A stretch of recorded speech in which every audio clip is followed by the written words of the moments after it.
Today we're going to learn Sukkah Daf Lamed Zayin. Today's daf is sponsored by Tali Brown Koslowski in honor of the first yahrzeit of my grandfather, Harvey Brown, Chaim Eli Ben Yehuda Noach, who was an avid learner, always found with a sefer in hand, even on the beach.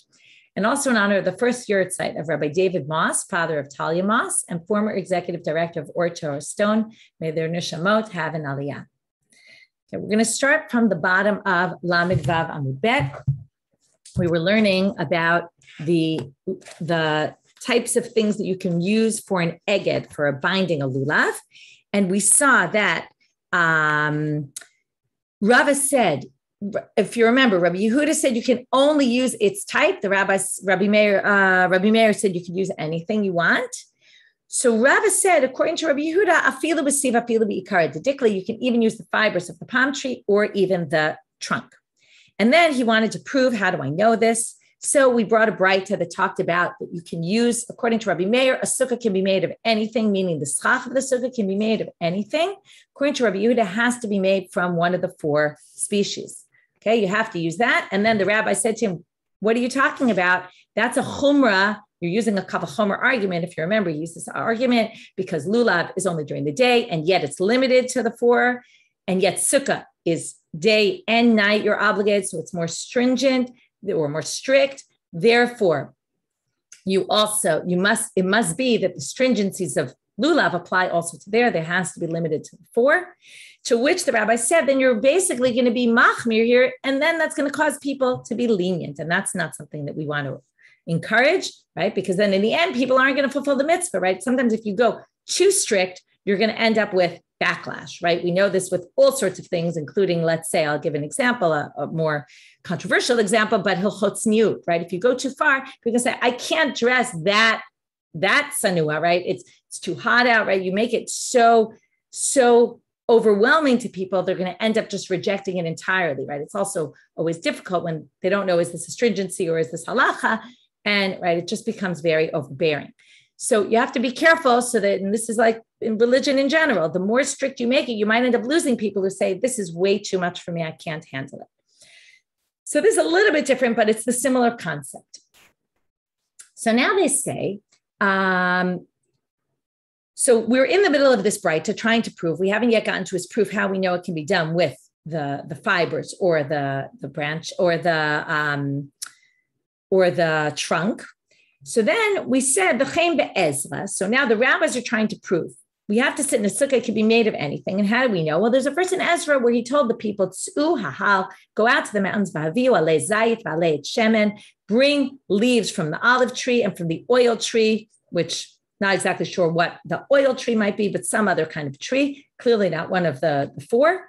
V'alei hadas v'alei tzmarim v'alei etzavot, and leaves from hadas, leaves from palm trees, and leaves from etzavot, right? Interesting. Alei etzavot is what we said is also hadas. It's interesting. La'asot sukkot, it should be la'asot, not ba'asu. La'asot sukkot kakatuv, to do the sukkot as it says. So now here, what do you see? You see that they used other things that were not part of the four species. So from here you see, seems like you could build a sukkah from anything. Such the rabbis prove. For Rabbi Yehuda, what's he going to say? Rabbi Yehuda saval, hane litfanot, alei hadas, v'alei tmarim, v'alei etzavot, l'schach. Right?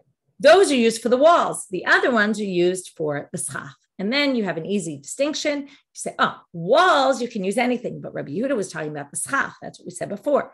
He says you have to use one of the four species. That's for the real mitzvah. Remember, the walls are just, has to have walls, but it's not important what they're made of. It's the schach that's important. That you have to use. So when he told them, gather all these leaves, some of the leaves for the walls, the ones from the hadas and the palm tree were for the schach. Okay, we still don't have our proof yet. Now here comes our proof.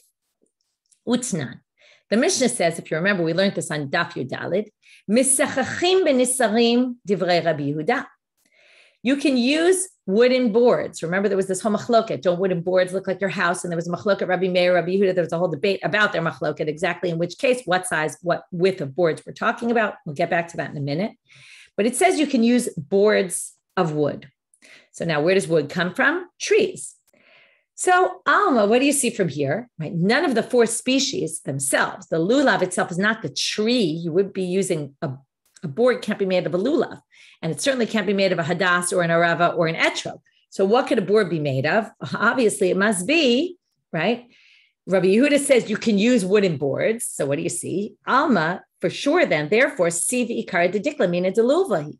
These are clearly types of lulavim, because otherwise it wouldn't be one of the 4 species, right? You wouldn't be able to use wooden boards if not from one of the 4 species. So therefore, Shema Mina, that's Rava's proof. Now the Gemara says, wait a minute. We have a problem on Rabbi Yehuda's approach in general. But we have sources that seem to indicate that Rabbi Yehuda doesn't need only the arba aminim. How do we know this? Because it says, it says in a Braita,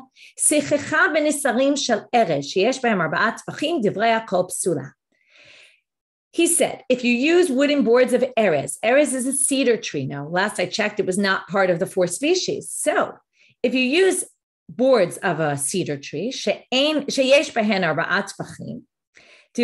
have 4 tvachim, that now we get into the widths. If it's 4 tvachim wide, everyone will agree that it's disqualified, even Rabbi Yehuda. But if they're boards of cedar that are less than 4 tvachim wide, that's when we have a machloket Rabbi Meir and Rabbi Yehuda. Rabbi Meir posel v'Rabbi Yehuda machshir. This is Shmuel's interpretation of their machloket.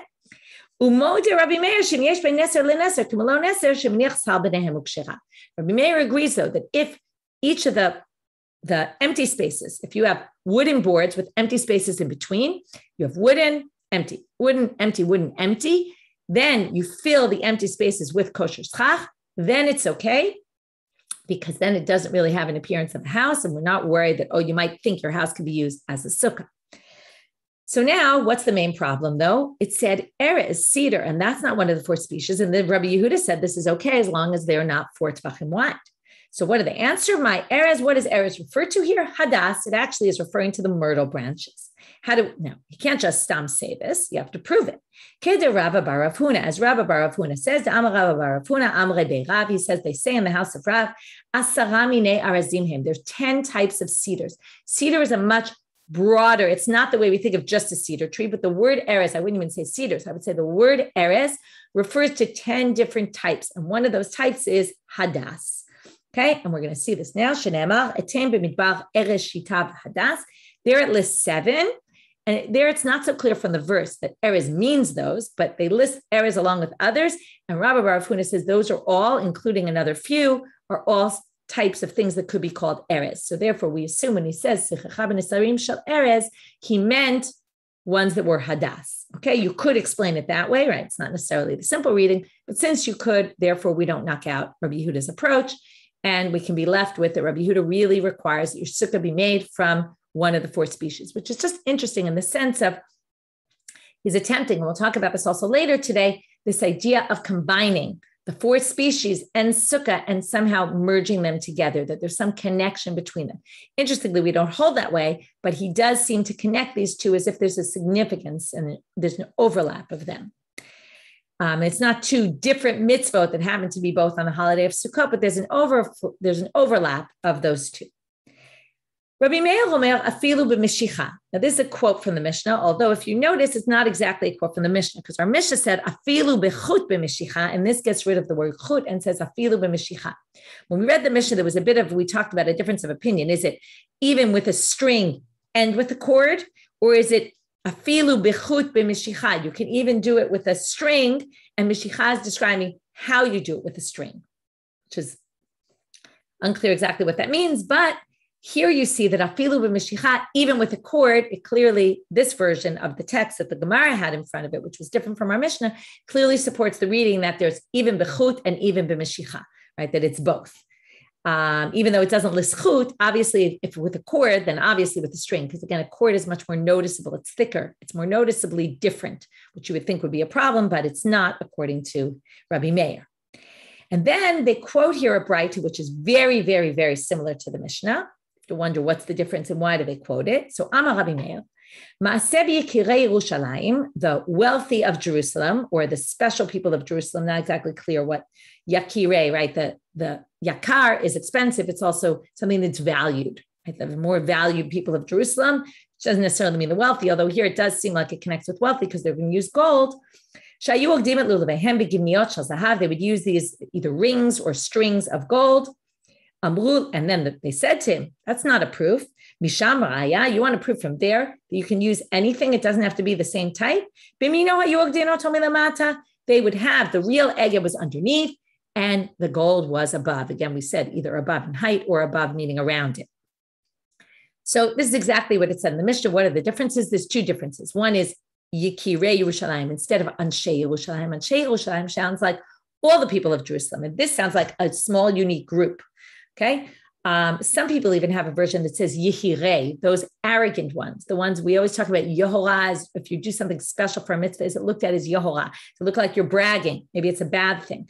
Almost you could even think with that version, maybe they didn't like the people were doing this because it showed we're better than other people. And that's not so nice, right? We can do the mitzvah nicer than you. So there's a debate about how exactly to read this, or maybe they say, no, this was some unique way that people celebrate the mitzvah in a unique way, right? Some special people had a whole different way of doing this mitzvah, not a whole different way. They just did it fancier than others, right? Like anything, we know there's people who have, a very simple challah board. They use even like a wooden slab, and some people have a fancy one, right? It's like hidur mitzvah. So certain people who were able to do it nicer than others, and they did, right? Could be looked at as bad, could be looked at as not bad. It depends. Depends your perspective. It depends on all sorts of things. Whereas the Mishnah made it sound like it was everybody was doing this, which is hard to believe that everyone had gold around to be able to use to put around their lulavs. Okay, so now that's, and then the other minor difference is the words Misham Ra'aya didn't appear in the Mishnah. In the Mishnah, they just said, what do you mean? But here it says what you want to use that as your proof. But there, I don't think there's really any difference in terms of meaning. It really means the same thing. It's just whether they said the words, what you want to prove from there, but either way, they meant, do you want to prove from there? You can't really prove it from there. Amar lahu Rabba. Now we're going to start a slew of statements that Rabba is going to recommend to people all sorts of things because he's worried about a chatzitza. He doesn't want there to be any separation between the person and the mitzvah and the lulav and the etrog and all those things themselves. There'd be no barrier, something separation. Usually we know chatzitza from laws of mikvah. Can't go in the mikvah with anything else on your body. So likewise here, you don't want to have anything separating between you and the lulav or between parts of the lulav in itself, and we'll see. And he lists a whole bunch of things. And each time Rava, who's a generation below him, but living at the same time, Rava comments, this is not a chatzitza, this is not a problem. So let's go through his list. Amar lahu Rava lahanu megadle hoshana. Megadle doesn't mean they're growing, which usually megadle means. Here megadle means the ogdim, the people who bound the hoshanas, meaning the lulav to the other two species, Tebei Reish Galuta, in the house of the exilarch. Ki gadlitu hoshana tebei Reish Galuta. When you bind the hoshanas in the house of Reish Galuta, shayrei bei beit yad. Leave some part out of it, meaning make sure there's a place to hold the lulav that's not where they're bound. Why? We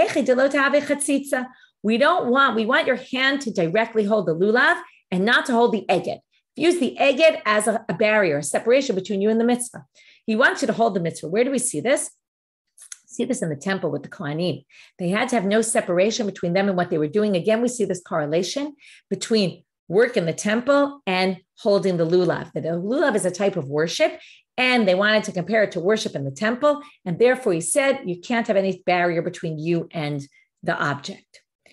To which Rava says, what are you talking about? Rava Amar, kol na'ato eno chotzetz. The eged comes to beautify it. Anything that beautifies the mitzvah is part of the mitzvah. It's not a problem. So now, 3 ways of the Rishonim of understanding this.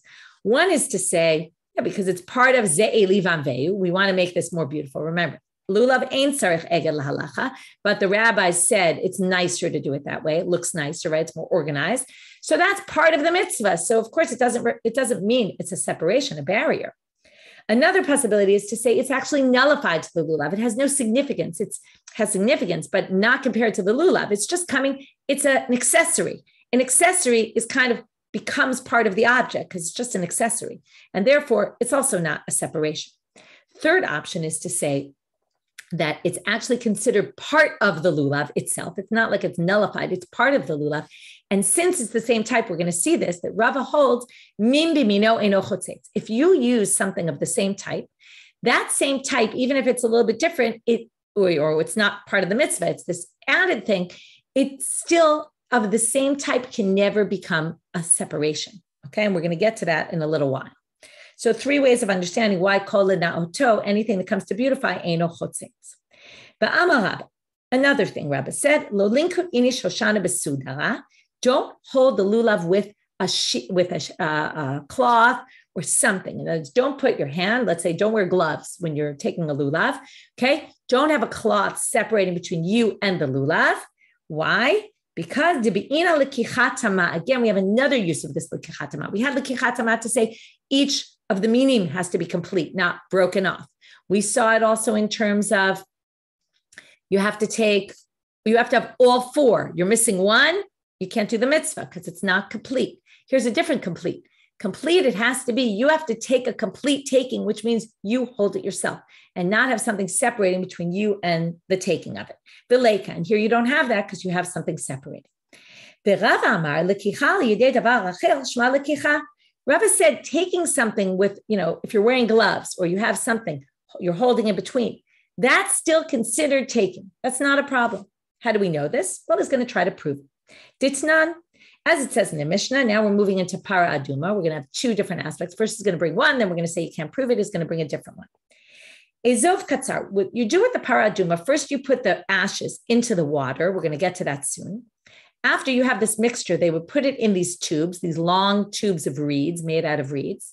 They would put the water in there, and then they would give them out to different cities. So the cities had the para aduma waters with them. Now, it says, Rashi says this, Mevi'im mechata me'ir le'ir. Okay, they would bring it from city to city. I'm in the Rashi, Gibor Matchil, Ezov Katzal.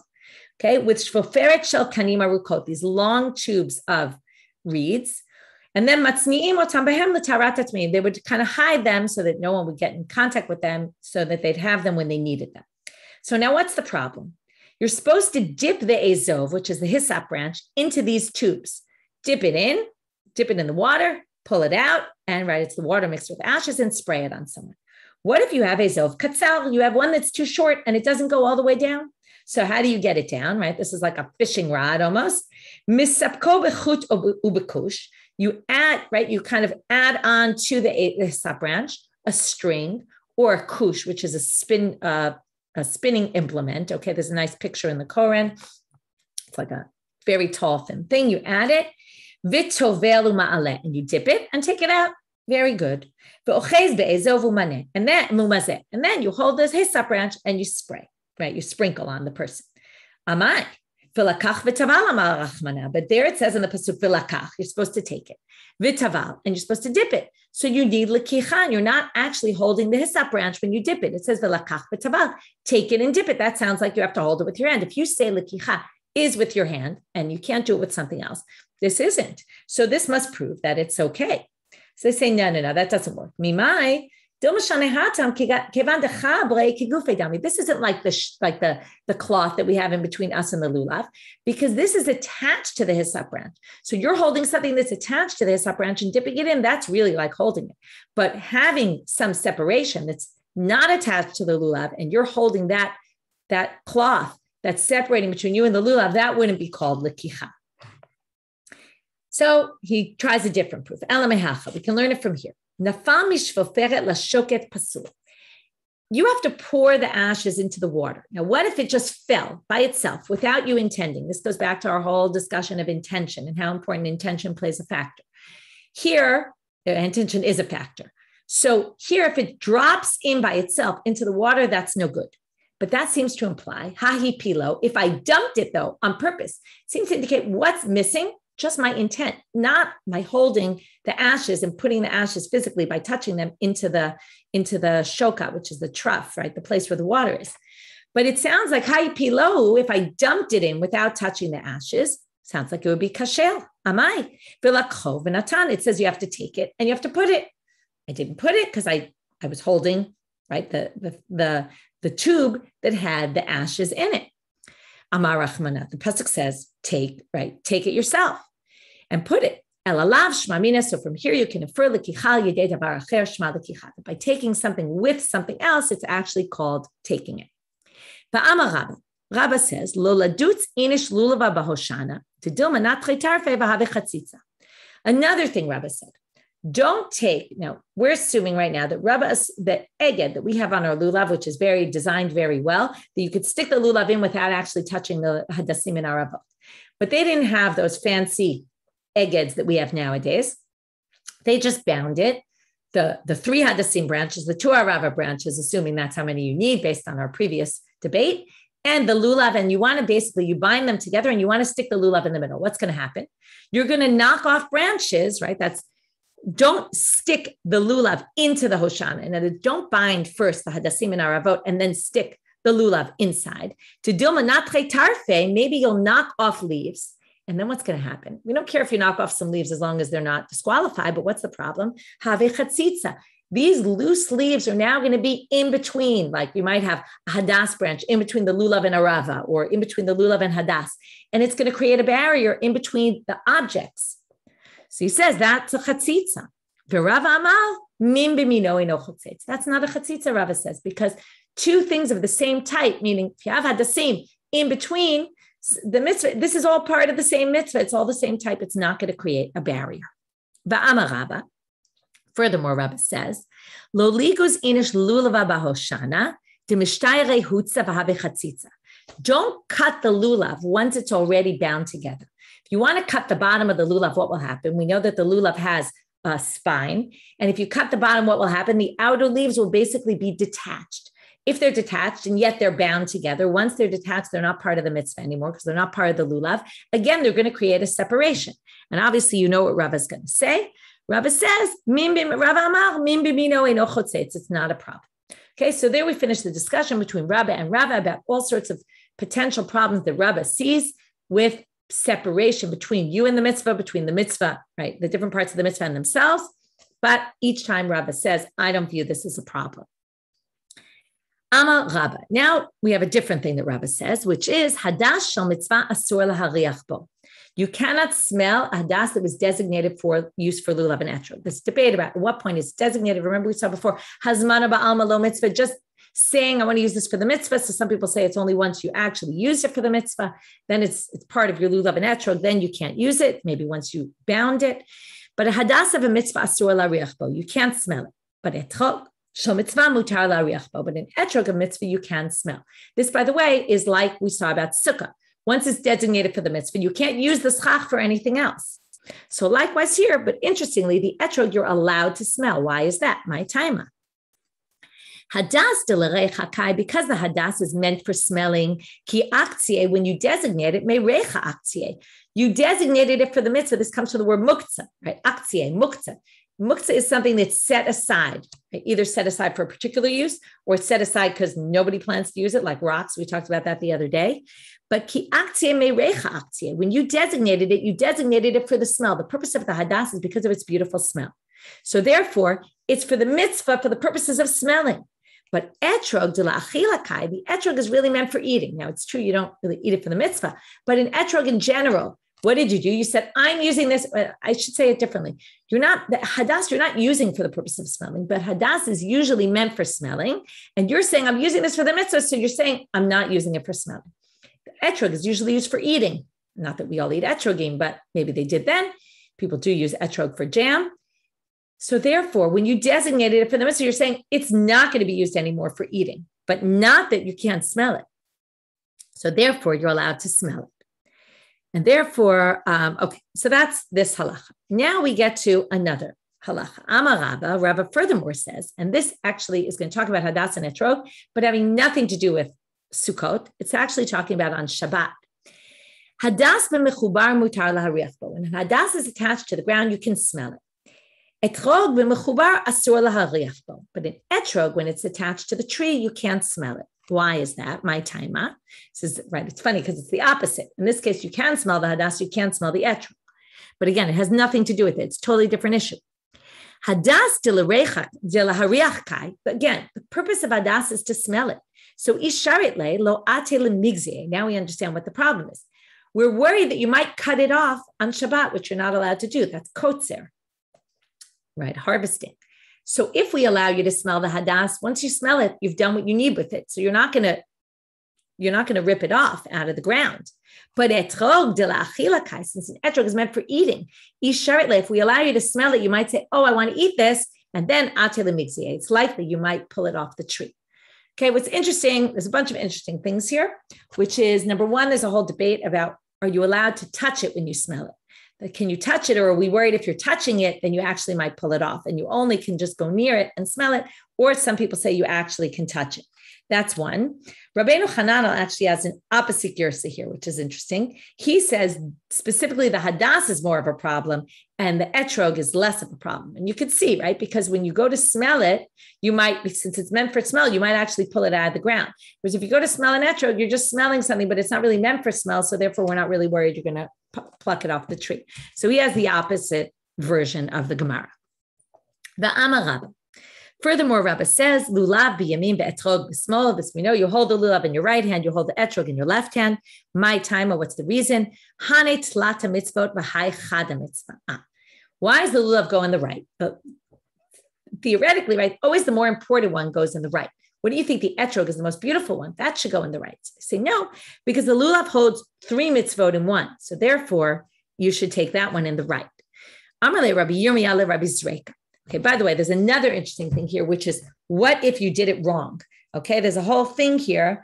Rabbeinu Hananel says that if you flip it and you do it the wrong way, he actually says, Eino yotzei yedei chavatot. It's very interesting. He says, you don't fulfill the mitzvah if they're in the wrong hand. It's such a serious thing. The Rambam and other Rishonim, like the Meiri and others, say, no. It's just like a better way to do it, but you don't actually not fulfill your mitzvah if you switch the hands, right? It's very common. We don't always remember which one goes in which. And hopefully after learning this, you'll remember, okay? Because the lulav has 3 together. That's why that goes in the more important hand, right? The other tricky part is always remembering which side of the hadassim and which side the aravot. Okay, anyway, not for now. So Amalei Rabbi Yirmiyah Rabbi Sreik. My tam lo mebrachinan ela al netilat lulav. What's the reason why we only make the bracha al netilat lulav? I'm sure you probably thought about this, right? Why wouldn't you say al arba'at minim, right? Why lulav? So the answer, ho'il, right? Their question is not really answering the question why 1 out of 4. It's really saying why, if we're going to choose one, only the lulav and not anything else. But really, it doesn't address the question of why wouldn't we say on the arba'at minim, right? So that's a question we don't really have an answer to. But they do answer why lulav ho'il v'gavoa mikulam, because it's the tallest out of all of them. To which the Gemara thinks we mean it's higher up than all of them. To which they ask a funny question: why don't we just put the lulav, the etrog, hold it higher than the lulav, and then it'll be higher? Therefore, we'll make a bracha on that. Amarle ho'ilu b'mino gavoa mikulam. Says, that's because b'mino gavoa mikulam, because its type is greater, it's taller. Right, and it's because its height is, it in of itself has the biggest height, not because it goes higher. Okay, and that's how we answer it. That's why we say al netilat lulav and not on the others. Now, it's a really interesting source I saw, which is that if you remember, we discussed on Daf Lamed Daled that lulav in general we hold doesn't need eged, even though we do it to make it nicer. But then if you hold it doesn't need eged, we saw this machlok Bahag and Rabbeinu Tam about whether you could take one after the other. Now, according to the Bahag and those who hold like him, that you could theoretically take one after the other, there's a discussion in the Rishonim about how do you make a bracha in that case? You say, al netilat lulav, and you pick up the lulav. Okay, then what? Then you pick up the hadassim. Do you make a bracha on that? So there's a debate. Some of them say you just make al netilat lulav and then take one after the other. But the Meiri says that you actually make a bracha on each type. And it's interesting what he says, because he says you say al netilat eitz avot, al netilat aravan, al netilat etrog. His language is even strange because it says etrog arava. He doesn't say hadas. He says eitz avot, and not eitz avot, right? Eitz avot. He says, I don't know why he doesn't say by all of them pre eitz hadar or arvei nachal, right? Or he doesn't just say hadas, aravan, etrog. He says aravan, etrog, and anaf eitz avot. I don't know why he says it like that. Or netilat eitz avot. But in any case, he has extra brachot that you would say for each one. Okay, the Rosh and the Ran disagree. They say, no, you only make one bracha. But it's an interesting debate. You can look it up in the Shulchan Aruch. If you're interested in Or Chaim Tafresh Nun Aleph, see if you bet, or you can look at the commentaries there. Very interesting question. Obviously, much more theoretical because we don't take a lulav that way. But if you were to, it seems like some people think you would say extra brachot. Okay, moving on, new Mishnah. Hechan hayu menanim. When would they shake the lulava? All of a sudden, it's as if there's this issue of shaking, which we didn't discuss. And it's interesting, they don't discuss when you make the bracha. Most of the commentators say that's because that's obvious. And we just mean, in addition, where else would you shake the lulav? Hodu Lashem Tchila V'Sof, in Hodu, in Hallel, which comes up in the middle of Hallel and also at the end of Hallel. Right? There's 2 times Hodu Lashem appears.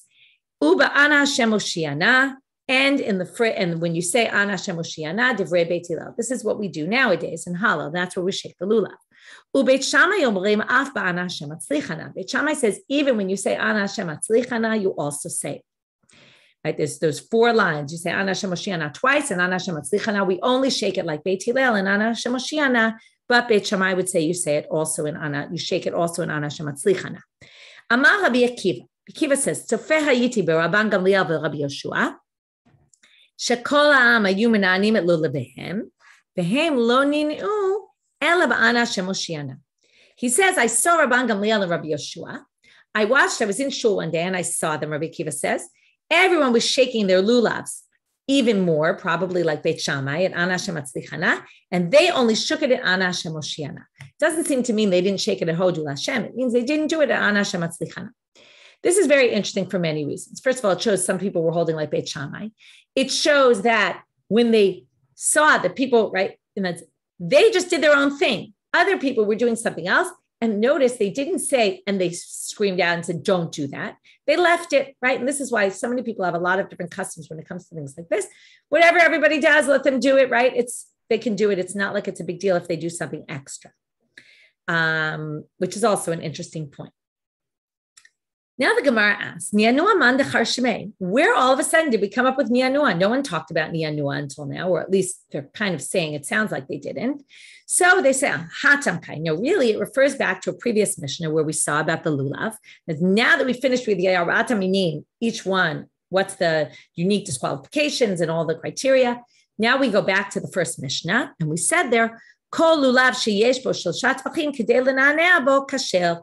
As long as it has 3 tvachim in order to, and then what we really meant was, and another one in order to shake it, it's kasher. And then they say, oh, you mentioned the shaking. When exactly do we do the shaking?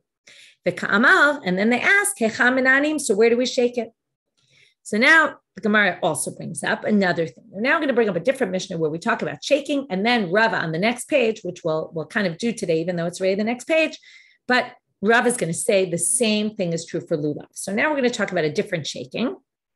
T'nanatam. It says there in the Mishnah in Menachot, Shtei alechem u'shnei kivsei atzeret. This is a special sacrifice they did on Shavuot. They brought 2 loaves of bread with 2 sheep, and they say ketzad hu oseh. How do they do it?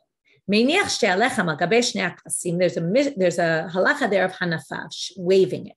So how would they do the waving? You put the breads on the sheep, and then meniach yado tachtehem u'menif. Then you put your hand underneath it. Really, I would do it the reverse, right? Put your hand, you put the sheep, then you put the shtei alechem, and then you wave it. Okay, now we're going to see how exactly do you wave it. I just want to check one thing. Right, it's lambs. I wanted to just check, right? The kvasim, they really say are lambs, right? Just like the tamid sacrifice or kvasim, I always get confused a little between the animals. It's a lamb. Okay, and then what do you do? Menif. Then you wave it. How do you do it? Molichu mevi ma'aleh morid. You do it forward and backwards and up and down. Okay, which sounds like 4 directions. Shenemar asher hunaf va'asher huram. Hanafa, it says hunaf and huram. Hanafa is backward, back, forward and back. And huram is to lift up and down. So now the question is, why do you do it like this? We're going to have 2 different explanations. He says you do it forward and back because that's showing the directions. Okay, there's this assumption. If you do 2 directions, it also means all 4 directions. You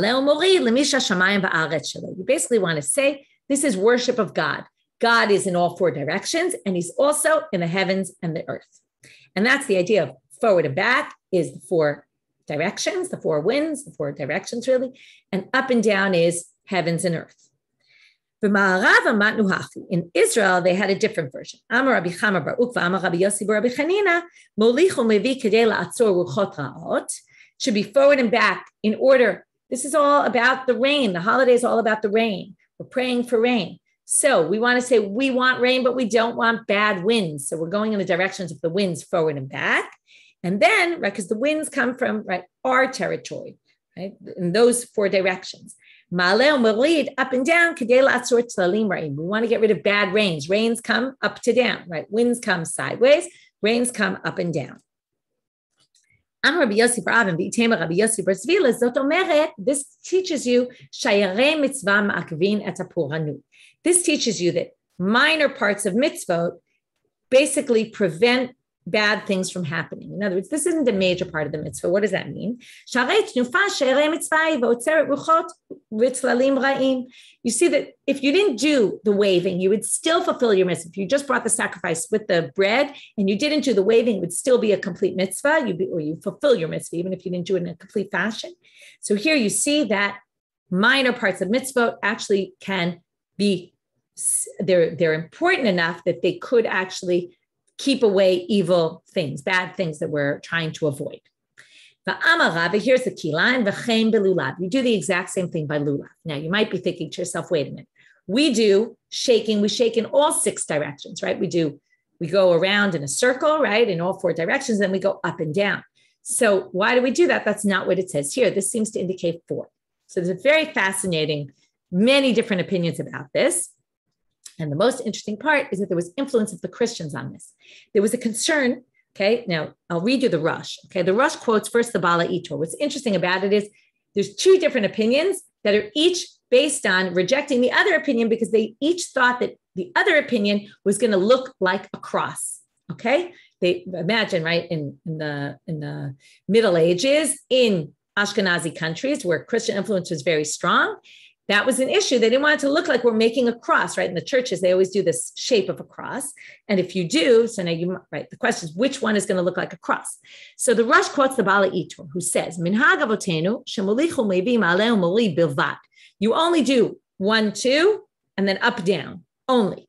Why? Umolichu mevi lemisha arba ruchot ha'olam shelo, right? That's what we said, to the four directions. Once you do 2, you know whoever rules the ruchot in the north-south direction is obviously going to rule the ruchot in the east-west. It's not like there's a god of the east winds and the west winds and a god of the north-south ones. I mean, maybe there are, but we're not worried about that. Now, if you do all four directions, right, north, south, east, west, okay, right, he actually says it's east-west you do and not north-south, dat chitzonihu. That's an external opinion, meaning that's like the Christians, okay? It's a bad idea. Agka, that's what he says. He thinks if you do all four directions, that's going to look like a cross. Comes the Rush and he says, Vaholam lo na'agu kain, but people didn't do it like that because elam alichim la'arba ruchot, they do all four ruchot. And he says, and that's a better minhag for 2 reasons. Number 1, he says, what, you're too lazy to do all four, right? Is our hand too short that we can't do all four directions? Of course, it's better to praise God and say you rule all four directions. And furthermore, he says, you said that looks like a cross. This is much more like a cross, right? He says, the Rishon Shenikin Ayanir Elo Shemolicha maybe la'arba ruchot Naseka Oseh Shtiva Arev. But he says, like the Itor said, that looks like Shtiva Arev if you go north, south, east, east, west. But he says, Adraba, it's much worse. And it sounds, I agree with the Rush. Kishemolicha maybe l'shtei ruchot, and then Ole u'moridhu kanireh Shtiva Arev, right? He much look. That's 4 ksavot. If you do forward, backward, up, down, that's 4 points. That looks a lot more like a cross. Whereas if you do the 4 ruchot and then up and down, you're going to have 6, and that doesn't look like a cross because a cross is with 4. So basically, he says that's why we do all 6 directions, so it doesn't look like a cross almost, right? So there was this interesting Christian influence on how we do this, how we fulfill this mitzvah, at least, right, in certain countries. What about the 3? The fact that we shake 3 times each one, that comes actually from the Yerushalmi. The Yerushalmi brings that up. I have it in front of me. The Yerushalmi says, Tani, he brings a bright and the Yerushalmi, tzarich l'na'aneh shlosha pa'amim. You have to do it 3 times. So they say each niyanua you do 3 times. There's all different ways about how people do this. Is each 3 times do you have to do a molichu mevi? Or do you have to actually shake that the lulav itself shakes? Is it just pushing forward and back? Or is it that the lulav itself shakes? Does it have to actually shake the lulav? Right? There's all debates about how to do this and different customs that have developed as a result of this lack of clarity. Anyway, that's in a nutshell, the whole idea of niyanua. There's a lot more to be said. There are a lot of interesting sources. We will leave it at that. Have a great day, everyone.